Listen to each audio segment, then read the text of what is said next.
बंद रहे चाहे खुला रहे तोड़ के ले जाएगा।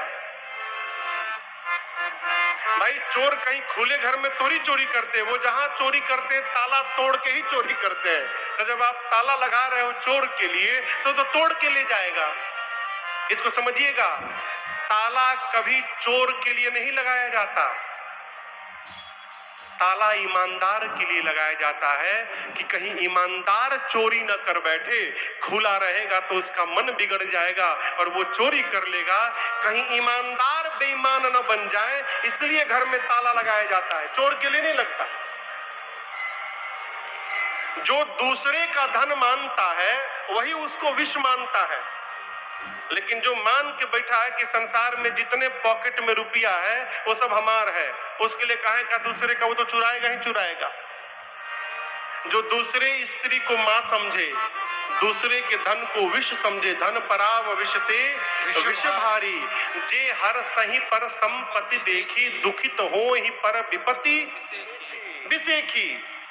दूसरे की संपत्ति को देखकर प्रसन्न हो, दूसरे की विपत्ति को देखकर दुखी हो जाए। समाज में कई प्रकार के लोग हैं, कई लोग सामने तो हंसते हैं, क्या बात है, इतना सुंदर आपने घर बनाया, ये सोफा बहुत सुंदर लाया आपने, बहुत सुंदर सोफा देखकर, आपकी तरक्की देखकर मेरा हृदय गदगद हो गया है। अब आप सुनेंगे तो चाय तो पिलाएंगे ना, भाई इतनी प्रशंसा कर रहा है, आप चाय लाने जाइएगा, वो बैठ के नाखून से सोफा नोचना शुरू करेगा। कैसे जल्दी फटे ये। दूसरे का उत्कर्ष बर्दाश्त करके प्रसन्न हो जाना ये सहज व्यवहार नहीं है माई बाप। 8वां घर क्या है? पराई स्त्री को जो मां समझे, दूसरे के धन को जो विष देखकर, विकास को देखकर प्रसन्न हो रहा है, दूसरे की विपत्ति को देखकर जो दुखी हो रहा है। राम जी आपको जो प्राण के समान प्रेम करता है, आप उसके मन में जाके रहिए राम जी, उसका मन आपके रहने के लिए 8वां घर है। अब 9वां घर क्या है? जिसके लिए आप ही सब कुछ है। स्वामी सखा पितु मात गुरु, जिनके सब तुम तात, मन मंदिर तिनके बसहु, सिय सहित दो भ्रात। जो संसार के समस्त रिश्तों को आप में ही देखता है, आप में ही मानता है राम जी, आप उसके मन रूपी मंदिर में सीता जी और लक्ष्मण जी के साथ रहिए।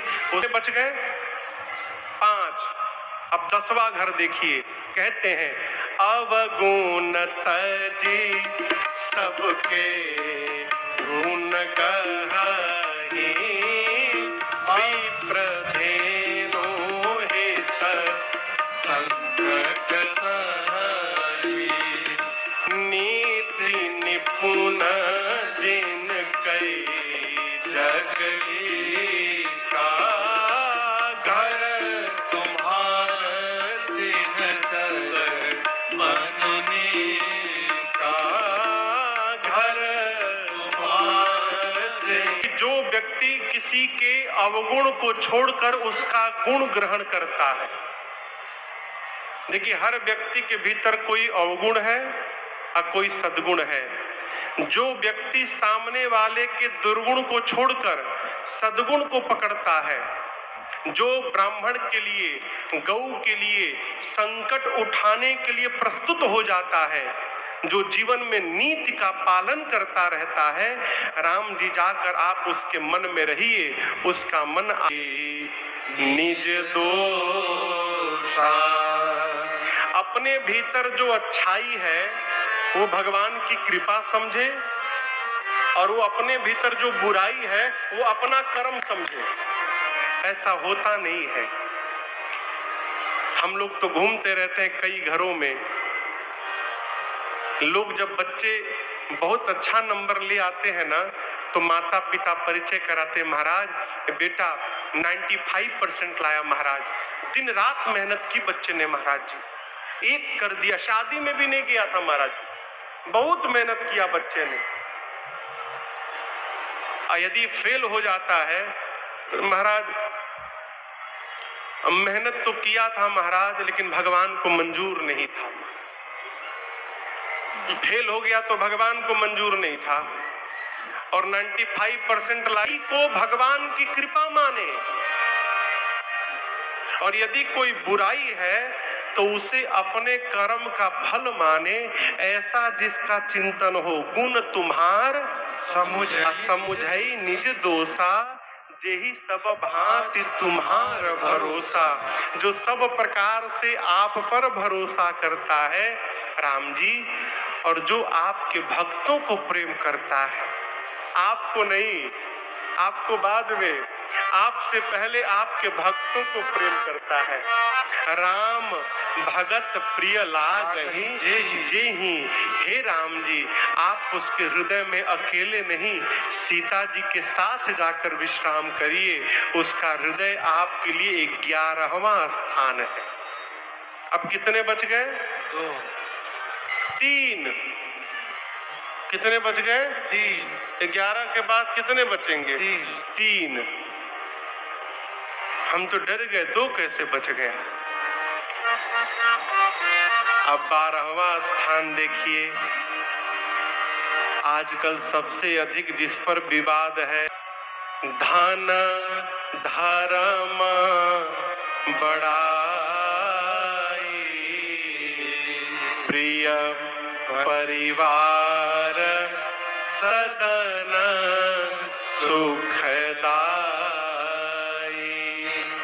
जाति को, जात पात को, धन को, हम बहुत पैसे वाले हैं, धन को, धर्म हमको ये करना चाहिए, मान सम्मान, बड़ाई, कुल परिवार, प्रियजन, प्रिय परिवार, अपना घर, अपने हितैषी, इन सब को छोड़कर सब तज तुम ही रहे पूर ला रहो रघुरा। जो केवल आपका चिंतन करता हो। हम किस जात के हैं, हम छूत है अछूत है, राम जी नहीं माने छूत अछूत, लेकिन हम लोग मान रहे हैं।